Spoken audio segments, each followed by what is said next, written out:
This is an analysis of my racquetball forehand. First, let's look at my forehand from about a year ago, last August. Here it is first in full speed.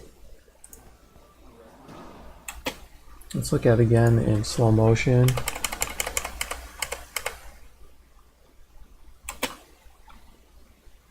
Now when I start my swing, my racket is almost vertical, which is good. But as soon as I actually start to move my body, you can see right about here that the racket is now at a 45-degree angle. It's no longer vertical. So that's something that I still need to work on. I still have problems. You'll see in the next video that I show. Now, as I move into the swing, you can see the problem is that my elbow did not move in first. Instead, I dropped my entire arm almost straight down, and what's going to happen is the force of my swing will come entirely from pushing it, and the rest of my body will not have any effect. Right here, now I push my arm into the ball. All the force is being generated by my shoulder and some wrist action, and it's not good. I lose a lot of power, a lot of accuracy, and it's quite painful. That's why I wear that wrist strap, because I had severe tennis elbow for a while.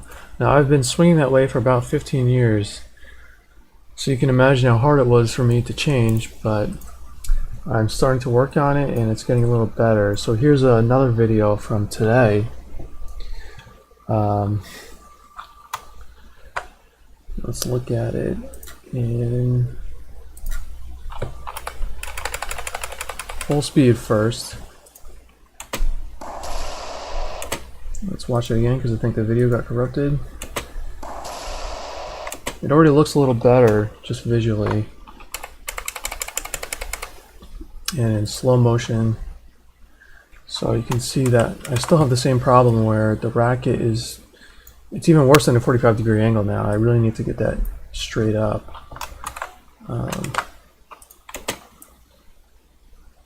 But now the elbow is coming through first rather than me dropping my hand, and that's the major accomplishment I've made so far. Let me speed it, or slow it down even more.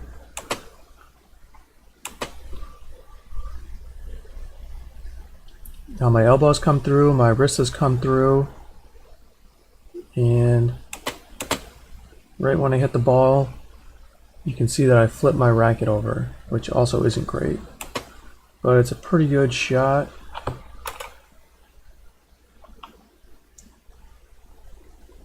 I'll show you where it hits the wall again. About a foot, maybe 2 feet high off the wall. It's not too bad. It's a nice pass shot right there. Let me go back and go through some key things that I'm still not doing. So my hips still don't move very much. It's mostly upper body rotation, which is good, but not enough in the hips. So I'm not using the power that's being generated by my legs into my upper body.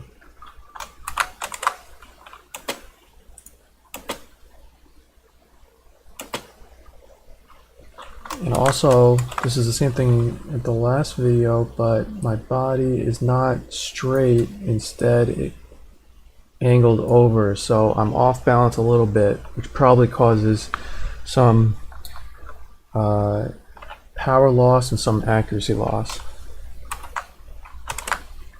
Here's my new swing from today from the other side. Just start it in slow-mo.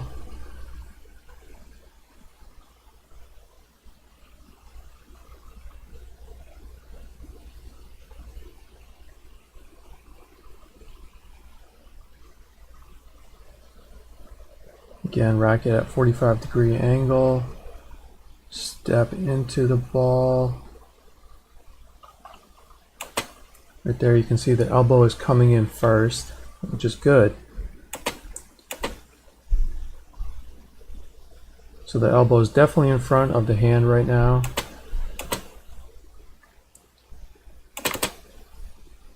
And that's right about where I hit the ball, so it's not too bad. The racket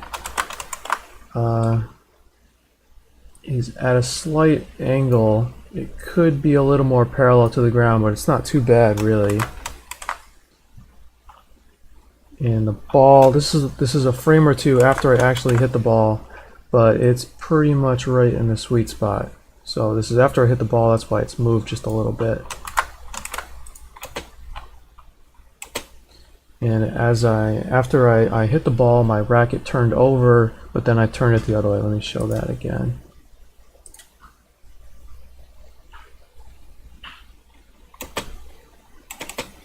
So right there you can see the racket is now a little bit turned towards the ground.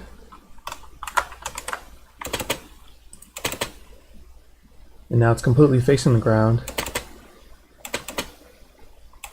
But I turn it back the other way as I finish my swing, which obviously doesn't help me. It should have been not turned over to begin with. But I come all the way around and I hit my shoulder, so you know I've gotten a full follow through. Let me get the actual frame where I impact the ball.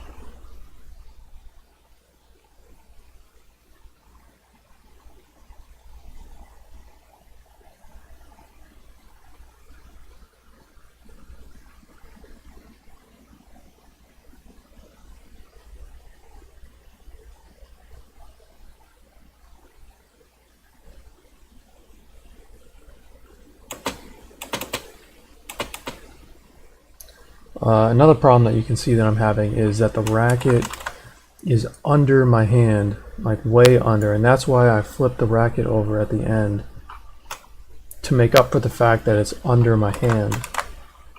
I think if I just tighten my wrist up, I won't drop the racket as much as I swing.